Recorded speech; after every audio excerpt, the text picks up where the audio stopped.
Let's start with the context of current world events. We live in a world of perpetual warfare and crime and corruption. A war ends in one location and it begins in another location. The theater of war rotates, but it never goes away. Protest after protest, we never stop the wars, they continue to go perpetually. It seems that we need a different approach in dealing with the problem of perpetual warfare. How does the Venus Project approach this? If you really wish to bring an end to war, poverty, hunger, and most crimes, what we have to do eventually through education is declare all of the Earth's resources as the common heritage of all the world's people. That would be number one. If that is attained, then we can do away with all the artificial boundaries that separate people. Before the states had joined together into one nation, there were territorial disputes at all the borders. There were militias. But once the states had joined together, the militias disappeared. There was no need for it. The same process can be applied to all the sovereign nations of the world. To be invited in to a participatory democracy whereby all the resources are shared by all the world's people. I see that as the only means. Transitionally, if you substitute any other system, it will have built-in antagonisms. So this is what we have to strive toward. I don't say this can be accomplished in one swoop. It's a slow process of education. We hope to make a motion picture depicting these changes and showing people what the advantages would be to each individual throughout the world of a resource-based economy. Why do you propose such a radical change? Well, I would like to see an end to war, poverty, unnecessary human suffering. And I can't see it within a monetary-based system where the richest nations control most of the world's resources. I cannot see that happening.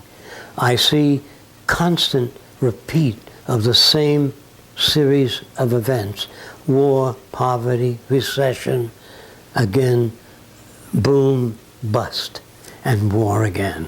I see no end to that cycle of events unless we declare the earth as common heritage. I hear discussions of a new paradigm in economic systems. And you're proposing such a change in a resource-based economy. What is a resource-based economy? And how does that compare with a monetary-based economy? In a monetary-based economy, we use money as a medium of exchange. Now, money doesn't represent our capacity to produce. It just represents a method designed hundreds of years ago and established within the system. In the monetary-based system, it's wealth, property, and power.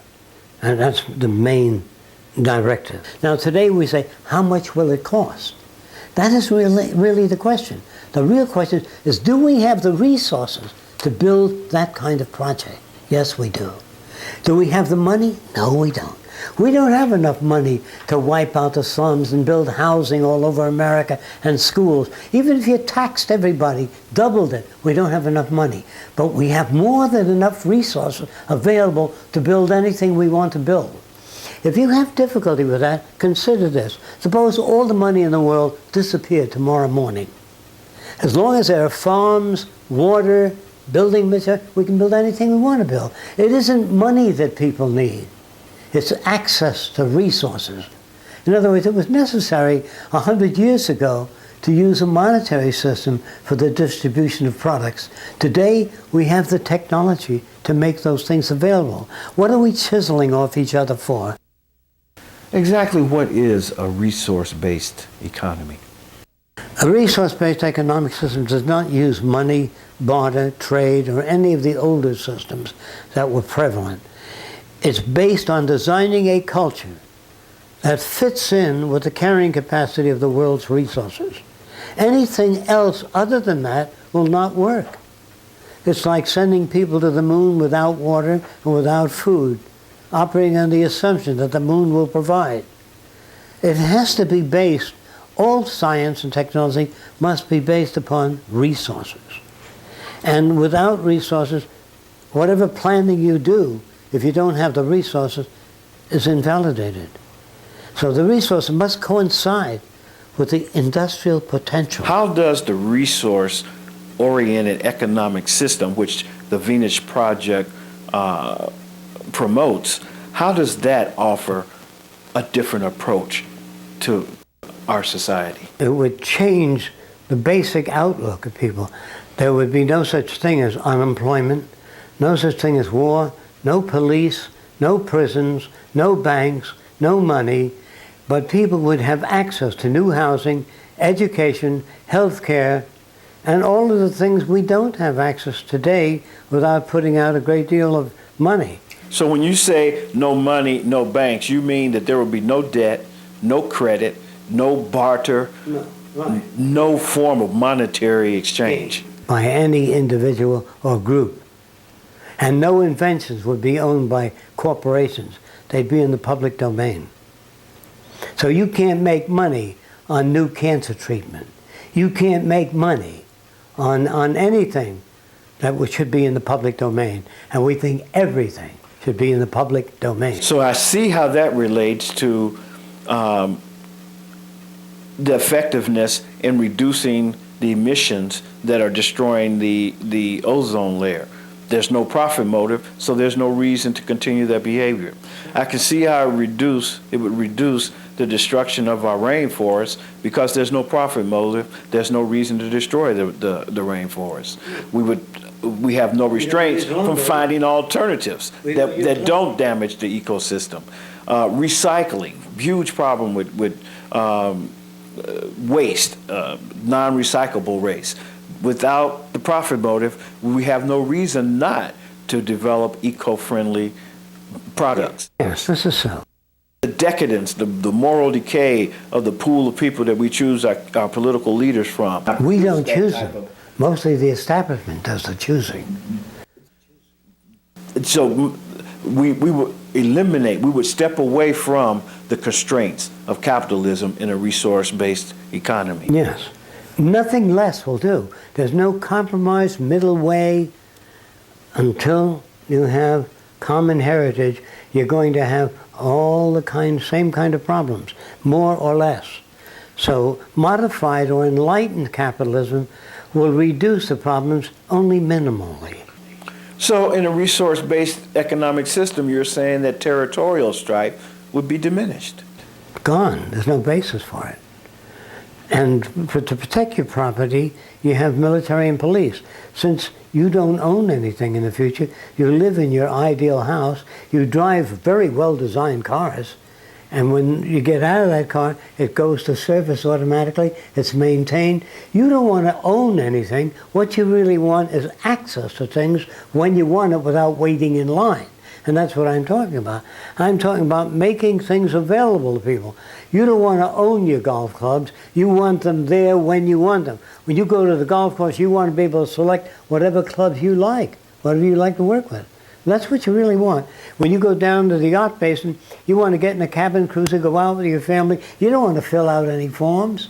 And somebody tell you, hey, there's 50 people before you. We'll turn out more than enough, so that you can always go down, and there's always a car out there for your use. Is monetary economics at the root of the problem, and can it be fixed? If it can't be fixed, why not? Frankly, within this system, in order to survive, you have to submit to the methods of this system. A lawyer is not out there to help you always. There's money in it for the law firm. In other words, the motivation is not what you would call based on human concern. It's based on the bottom line. The motivation in most industries, the bottom line is profit, not the betterment of humanity. And they would feel, well, that is a byproduct of this system. I don't believe that. It's that the rules of the game were invented so many years ago, they no longer fit the economic circumstances of the times. What we would like to do is update our system so that it fits the new technologies. Invite them in, shorten the workday, increase the availability of goods and services to all people throughout the world without any nations taking advantage of any other nation's resource. What does the Venus Project represent? One world working in one direction, the intelligent management of resources and upgrading the standard of living for all the world's people, with profits to none and service to everyone. And what about scarcity? Can that be eliminated? Do we have enough resources to satisfy the growing population in the world? Yes. Today we have more than enough. And it's incontestably proven that we have more than enough. It's just that the way we manage our resources are wasteful. We change the design of automobiles every year so that people will buy new cars. We raise the hemline on clothing.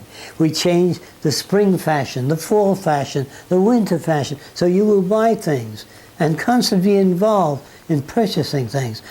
In the future, we will design cars to last 10 years or more, so you don't have to service them.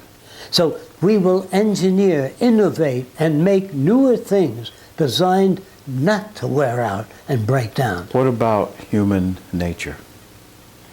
I think that environment shapes values and behavior. Genetics, to a certain extent, set the propensity, but they do not give us a value system.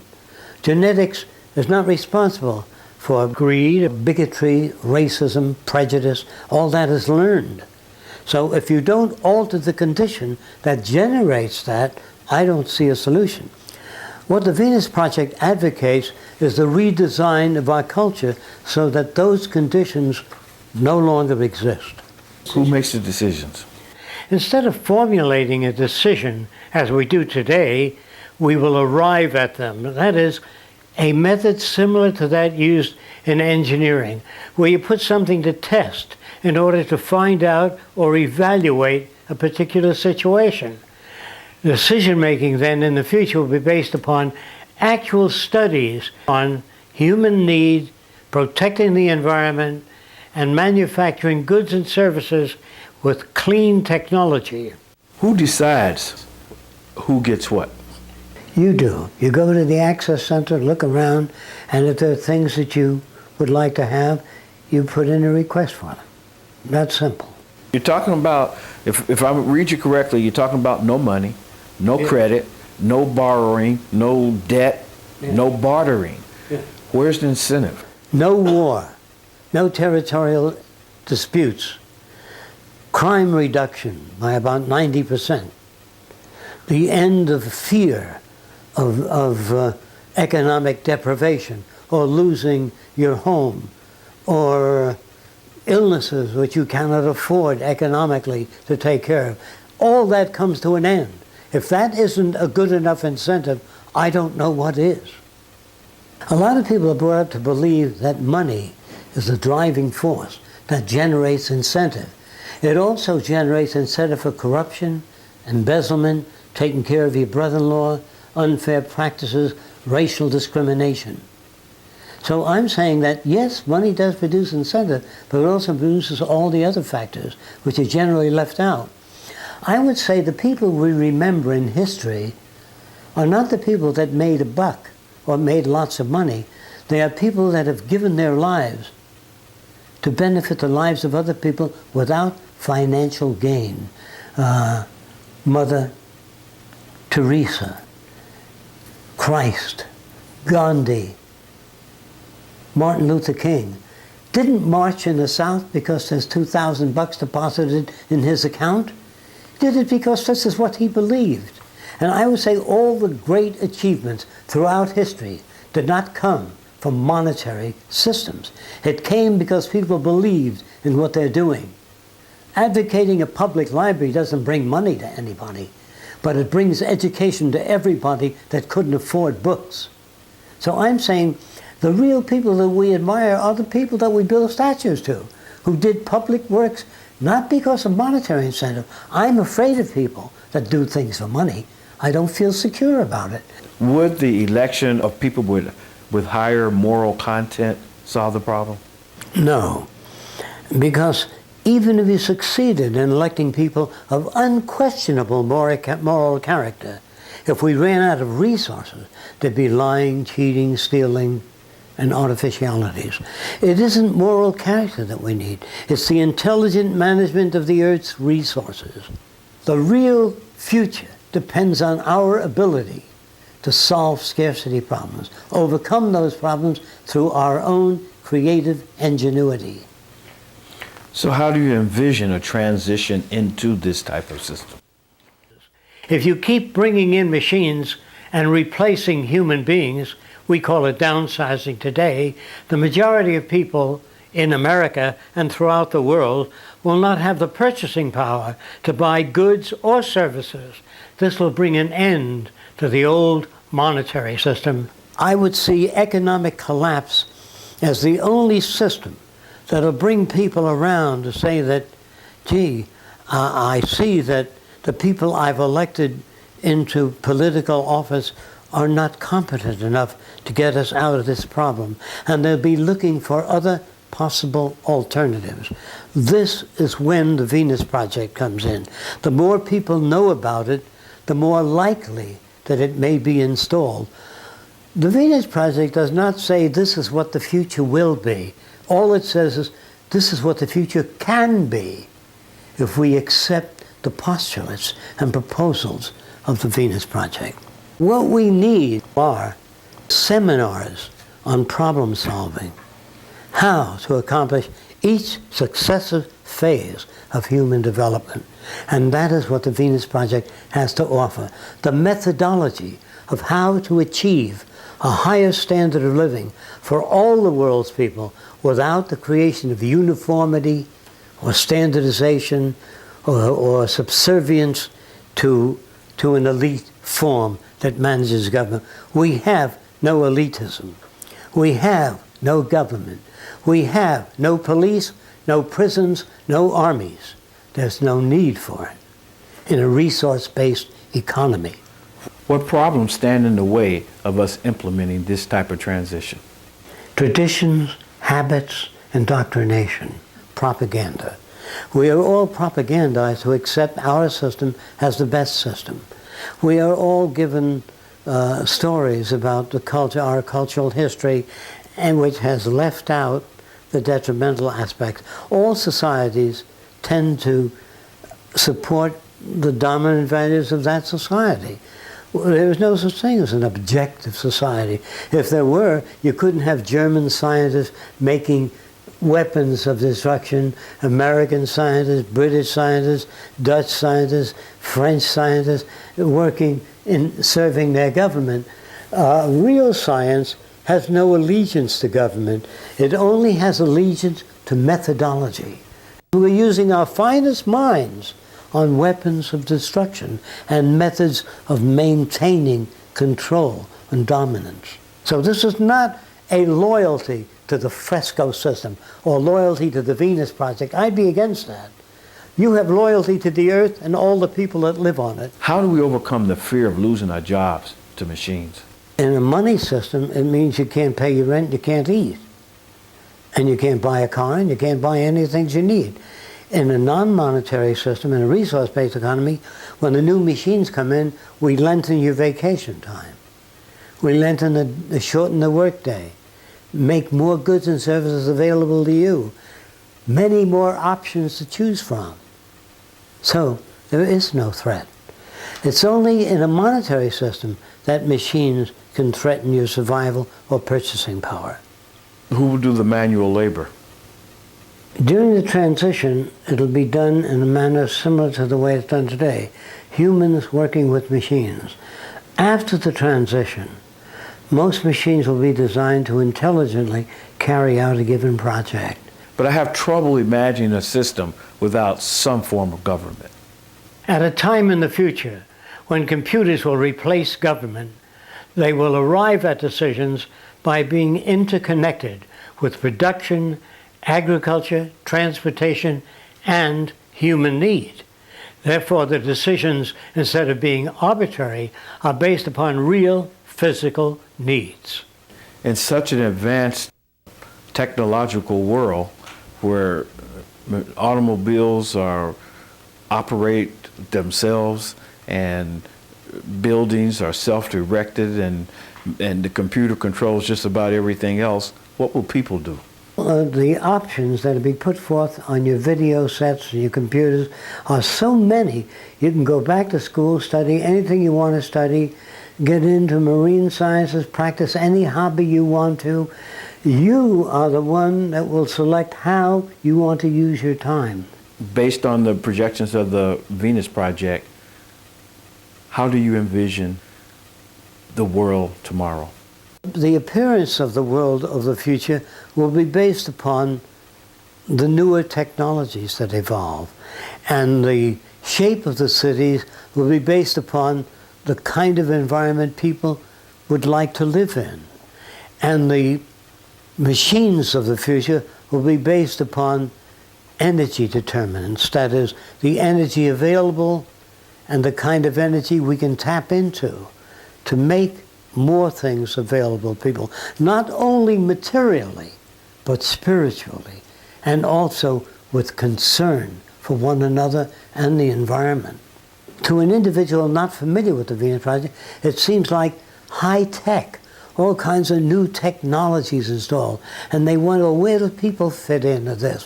What's that got to do with people? All the bridges and designs of buildings are very interesting, but what about people? Well, all these bridges and all these buildings are designed so that they're self-maintaining, who do not need constant repair, and all of the machines are designed to free people to go back to school, study what you want to study, and do what you want to do, and fulfill the needs that you have that need to be fulfilled, so that you can become what is called an individual, a creative individual, that doesn't need to fall in line with any particular point of view, that we welcome your criticism of the Venus Project. We welcome the participation of everybody and the contributions. We have no idea of what the ideal society would be, nor do we entertain such views as utopia. We feel that all systems will constantly change to whatever conditions are necessary to fit the needs of the times. We have no fixed blueprints. So we invite participation and we invite recommended changes, because the history of civilization is the story of change. That's why the Venus Project has no fixed blueprint. Who decides what the future will be? I don't think anyone ought to decide what the future will be, but we ought to decide where it is that we wish to go and what kind of world we wish to live in. And do we have the facilities and the resources to build such a world? The answer to that is yes, we do have the ability and the resources to build such a world. There is no way for you to make it on your own. Either we think globally or we perish individually. When I speak of globalization, I'm not talking about the global concept of corporations running everything on Earth, where all human beings would be subject to their wishes. I'm talking about common heritage of all the Earth's resources by all the world's people, and therefore all decisions being made would be based upon that which benefits every living being.